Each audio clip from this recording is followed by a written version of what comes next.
Briahna Joy Gray recently beclowned herself during a monologue on the show Rising. She was talking about the media's coverage of Israel since October 7th, and she gets almost everything wrong. This commentary from Briahna is garbage poopy. I'm really pissed off about it, and so I want to break it down point by point. Personally, I think Briahna is a dishonest commentator and a real piece of shit.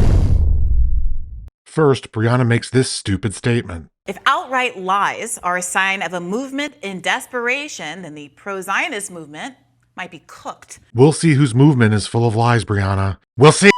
Next, Briahna claims the media is downplaying Israeli atrocities and promoting unsubstantiated stories adverse to Hamas. As you know, for months, the media has been working in overdrive to downplay atrocities committed by Israel against Palestinians, while credulously endorsing unsubstantiated and since disproven stories about, say, 40 beheaded babies, Misleading, mass rapes on October 7th, wrong and reprehensible, and Hamas headquarters under now destroyed hospitals. and just plain wrong. Let's break these three examples down. First, there's the story about 40 beheaded babies. I remember witnessing this story morph in real time, and I confirm my recollection with a detailed PolitiFact article that's linked in the description. On October 10th, a reporter at a kibbutz in southern Israel posted on X that Israeli soldiers told her that they saw babies with their heads cut off. And 35 minutes later, she posted that the soldiers believed 40 babies and children were killed. The post got conflated into a story about 40 beheaded babies. What is Briahna's point exactly? Sure, this story got a bunch of attention, but I disagree with Briahna if she thinks this story moved the needle on anything. People were indeed beheaded on October 7th, so it seems a bit pedantic to hyper-focus on the story about 40 decapitated babies. Also, Hamas went on a murderous rampage throughout southern Israel, so it doesn't really matter if anyone was decapitated at all. The response from Israel would have been the same. Second, and this is absolutely despicable, Briahna said the media misreported about mass rapes on October 7th. What the hell does Briahna mean by mass rape exactly? My guess is that she has an arbitrary definition that conveniently excludes Hamas's widespread acts of sexual violence on and after October 7th. I am looking at a report submitted to the UN Secretary General on March 4th, 2024. The report is about sexual violence on October 7th and after. I linked the report and a related Associated Press article in the description. I encourage you to look at the report for yourselves. It's 23 pages long, but a lot of the detail is on pages 15 to 19. Also, I will add that this report is littered with caveats and hedges, so keep that in mind. I'm not going to read these out loud, but I am putting some excerpts on the screen. There's a lot I can say about this, but I would pose one question to Briahna. Are the victims of sexual violence described in this report not enough for you to care? Does the term mass rape imply that you'll only care if the number of victims reaches some arbitrary threshold? Third, Briahna said the media misreported that Hamas headquarters were located under hospitals. Again, what is Briahna talking about? I don't know about every hospital that was destroyed, but there is reporting that the largest hospital in Gaza, Al-Shifa Hospital, did indeed have terror infrastructure beneath it. I linked two articles in the description, one from Haaretz and one from the Times of Israel. Next, Briahna takes some swings at specific news outlets for their coverage. A leaked New York Times internal memo revealed that journalists are discouraged from using the words genocide, ethnic cleansing, occupied territory, refugee camps, or even the word Palestine at the New York Times. Stop. It is not ridiculous to discourage the use of politically charged terms. For example, it is very much open for debate whether terms like genocide and ethnic cleansing are applicable in this situation. These are not settled matters and are actually quite controversial. Briahna does not know this because she lives in a bubble filled with propaganda from Hamas and the slow ramblings of Norman Finkelstein. And a quantitative analysis by The Intercept conducted back in January showed that Palestinians were mentioned less in the news the more the death toll mounted. And words like slaughter and massacre were used 60 times more when referring to Israelis versus Palestinians, even as the Palestinian death toll reached tens of thousands. Stop, for the love of God. This quantitative analysis looked at the coverage of 3 publications during the first 6 weeks of the conflict. It wouldn't surprise me if news coverage was more favorable to Israel during this time, because Israel was recently hit with a violent terrorist attack and had just embarked on a totally justified war against those terrorists. This quantitative analysis is outdated and proves nothing. It's linked in the description for you to review. New reporting from E. Alex Jung in the New York Magazine details how the ADL's Jonathan Greenblatt openly lobbied MSNBC for more pro-Israel coverage, saying right on Morning Joe, out in the open, who was writing the scripts? Hamas? And he was successful. As one employee told Jung, everyone put the screws to NBC and MSNBC to change the tenor of our coverage. Another employee told him that around October 7th, context was not welcome. Context was a bad word. Empathy for Palestinians felt forbidden inside MSNBC. Is Briahna surprised that an outlet like MSNBC has no integrity? Is this new information to her? I don't think so.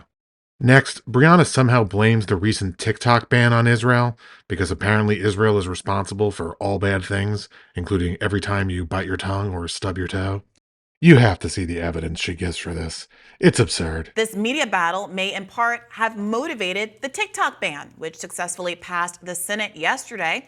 All that's left now is for Biden to sign it into law. Biden and Trump, establishment Democrats and Republicans alike, have backed the ban, and they're not being discreet about why they're so fond of it. Take a listen to NYU professor Scott Galloway blaming pro-Palestine protests on TikTok. He's not the only one. Fox News hosted a TikTok star with 1 million followers who, ostensibly against his own interest, also supports a ban because Hamas. That's right. Briahna cited a random NYU professor and a random TikToker to explain why a bipartisan group of lawmakers voted to ban TikTok. I cut out their statements for brevity and also because they're completely irrelevant. What seems more likely to you? 1, that the banning of TikTok just so happens to fit perfectly into Briahna's warped worldview, or 2, that U.S. lawmakers knew enough about the problems with TikTok to actually vote in a bipartisan manner on the issue. Believe it or not, this somehow gets worse. Next up is one of Briahna's crazier takes. I'm pretty sure she's siding with Osama bin Laden and blaming Israel for 9/11. But social media did allow Osama bin Laden's 2001 Why I Did It letter to finally be read widely, decades after it had been suppressed by Western media, and folks too young to remember 9/11 learned what many of us who were old enough to know better had forgotten or buried. That bin Laden cited U.S. support for, quote, the oppressive Israelis and their occupation of our Palestine as a motive for the 9/11 attacks.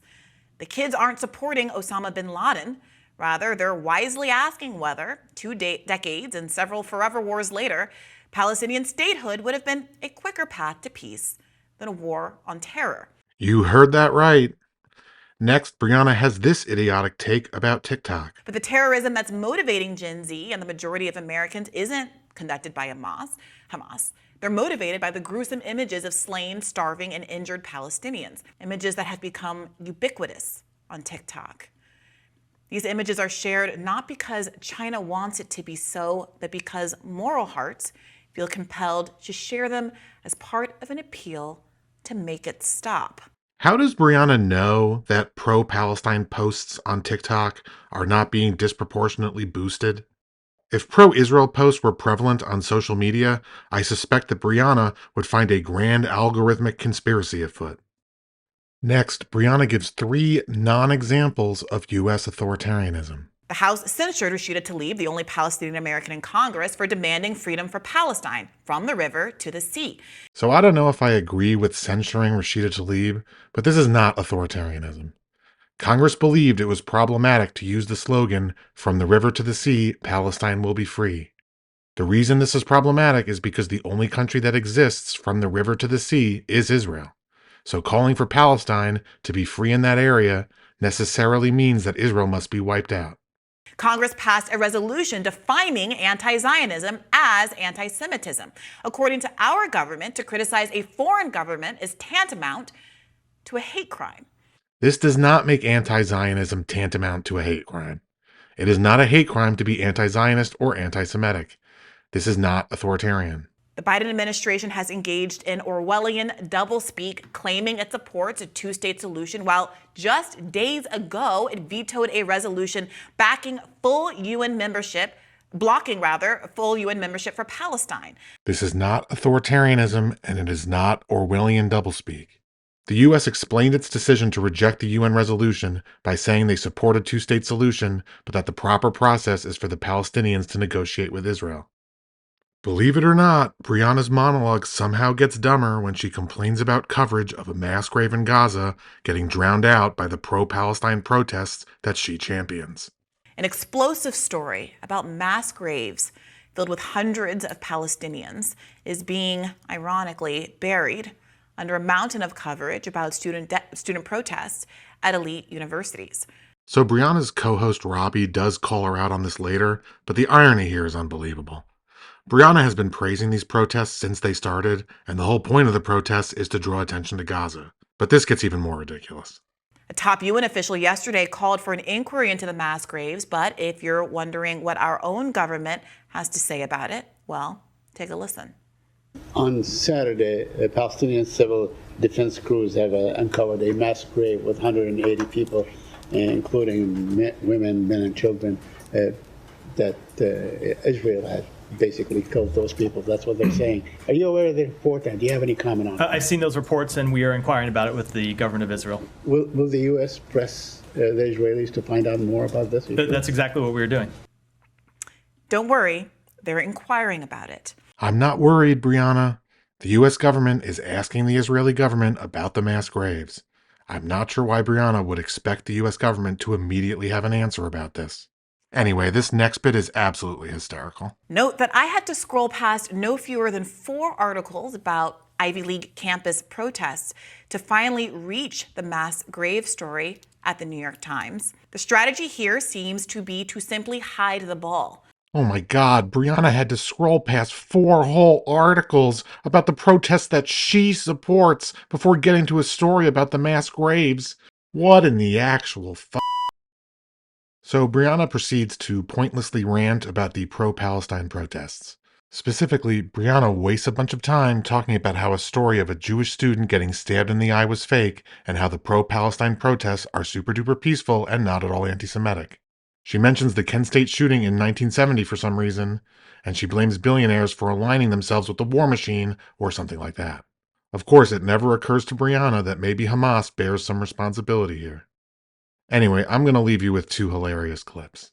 First, there's this description of people dancing at one of the protests. Or take this post by English media personality Ollie London, in which he describes a joyful interfaith dance as a, quote, cult-like tribal dance. That's great. Finally, there's Robbie's reaction to Briahna's monologue.